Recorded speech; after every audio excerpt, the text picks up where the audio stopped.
Now, in verse 19, he goes on to say here, and I will betroth thee unto me forever. Yea, I will betroth thee unto me in righteousness and in justice and in loving kindness and in mercies. And I will even betroth thee unto me in faithfulness, and thou shalt know the Lord. Now, we're coming to something that is very wonderful here. Actually, the word betroth here means to woo a virgin. It means to court a girl. Many of you men can remember your wife when she was a girl, how pretty she was and how you courted her. And by the way, you ought to remember it more often. You said a lot of sweet things then. The other evening, my wife and I were sitting out on the patio. I made this when I was recuperating from my physical trouble, and we were just talking about the fact that we are getting old. And I took a look at her, and I have to say she is getting old like I am. But I can remember that girl that I first saw down in Texas with hair as black as a raven's wing, those flashing brown eyes. She had a sultry look, let me tell you, because she's dark complexion. And I remembered back there how wonderful those days were, and we got just a little sentimental, by the way, as we thought back over those days, how we used to drive up to Fort Worth, and we went to a restaurant up there, and we got a steak, and you know what you paid for it in that day? 50 cents a piece. And she was a school teacher, and I was a poor preacher, and I made her pay for her own, even 50 cents. I tell you, she's made up for that, those cents, and I can assure you, to woo a virgin. What a beautiful, lovely picture this in.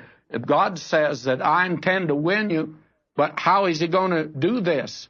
I'm going to woo you in righteousness and in justice and in loving kindness and in mercies.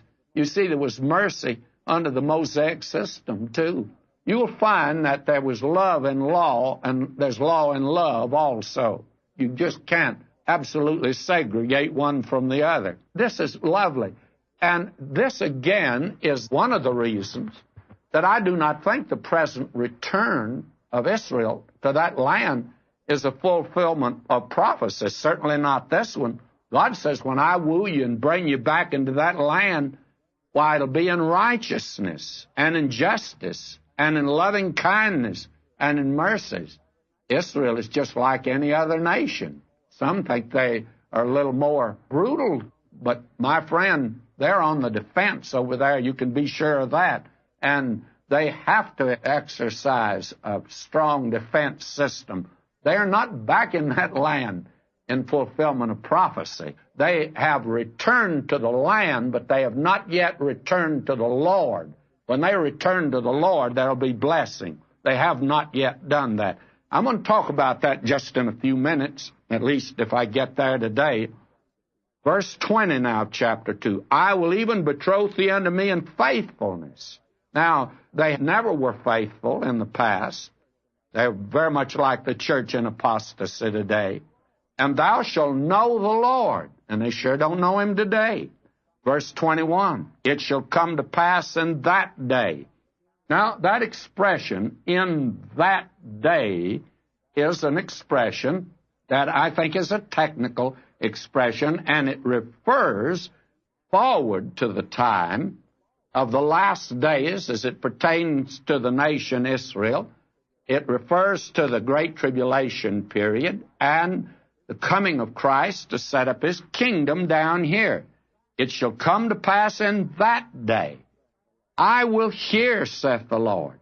I will hear the heavens, and they shall hear the earth.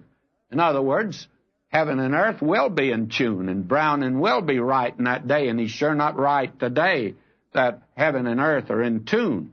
Verse 22, and the earth shall hear the grain and the wine and the oil, and they shall hear Jezreel. Now, Jezreel meant God will scatter them, but in that day God will regather them. Listen to him, verse 23, and I will sow her unto me in the earth, and I will have mercy upon her that had not obtained mercy. Not only will he regather them, but they will no longer be Lo Ruhamah, the unpitied daughter of Hosea and Gomer the harlot, but God will now have mercy upon them, and they will obtain mercy. And I will say unto them who were not my people, Thou art my people, and they shall say, Thou art my God. They are not saying that today. And today it's Lo Ami, not my people, but in that day it will be my people. God will say, You are my people, and they will say, You are my God. Now that is not true today, friends. They are not turning to God, but they will turn to God in that day.